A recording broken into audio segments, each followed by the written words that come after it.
निरंतर योगाभ्यास करते रहने से मुझ में रहने वाली और अंत में निर्वाण पद अर्थात मेरे स्वरूप में लीन करने वाली शांति प्राप्त होती है। हे अर्जुन, जो अधिक भोजन खाता है या अनेक दिन उपवास करता है, जो बहुत सोता या जागता रहता है, उसको योग प्राप्ति नहीं होता। जो उपयुक्त आहार और विहार करता है तथा कर्मों का योग रीति से पालन करता है तथा जो यथा समय सोता और जागता है, योग ऐसे पुरुष का दुख मिटा देता है। तब संयम को प्राप्त हुआ चित्त अपने आत्मा में ही स्थिर हो जाता है और सब कामनाओं से निवृत्त हो जाती है। तभी योगी मोक्ष पद पा जाता है। जिस प्रकार वायु रहित स्थान पर रखा हुआ दीपक चलायमान नहीं होता, उसी प्रकार योगी अपने चित्त को निश्चल रखकर उसका संयम करता है और अंतःकरण की समाधि लगाता है।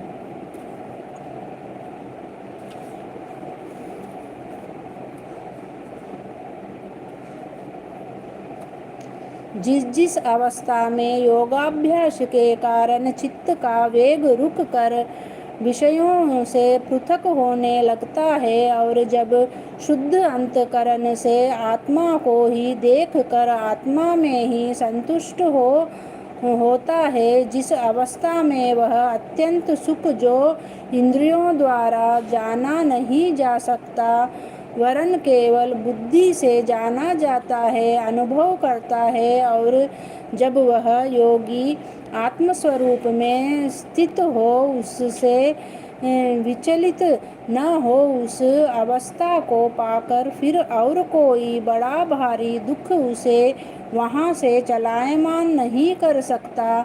इस अवस्था को दुख संयोग वियोग कारक योग नामक जानना हो। सो योग निर्विकल्प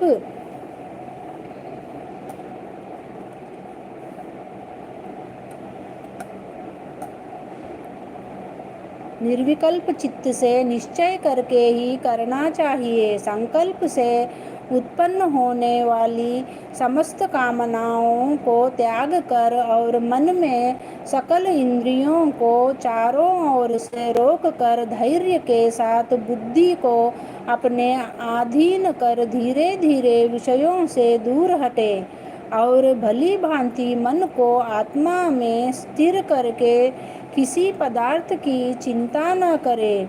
वह चंचल और अस्थिर मन जिधर जिधर जाए उधर उधर से इनको हटाकर आत्मा के वश में करना चाहिए। इस प्रकार शांत चित्त तथा रजोगुण से रहित निष्पाप तथा ब्रह्म स्वरूप योगी को उत्तम सुख प्राप्त होता है। इस रीति से निरंतर योगाभ्यास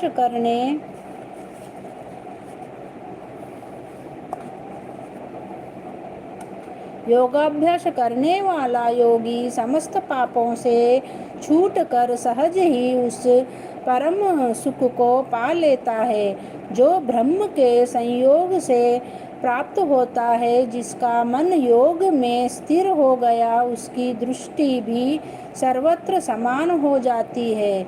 वह सब प्राणियों में अपने को और अपने मन में सब प्राणियों को देखता है। जो सब में मुझको और मुझ में सबको देखता है, उससे मैं अलग नहीं हूँ और मुझ में वह अलग नहीं है। जो अभेद भाव से रहता है, वह सब प्राणियों में स्थिर हो मेरा मनन करता है। वह योगी चाहे जिस अवस्था में रहे, मुझसे मिलता है। हे अर्जुन, जो सब प्राणियों के दुख सुख को अपने दुख सुख के समान समझता है और सबको समभाव से देखता है, वही श्रेष्ठ योगी है।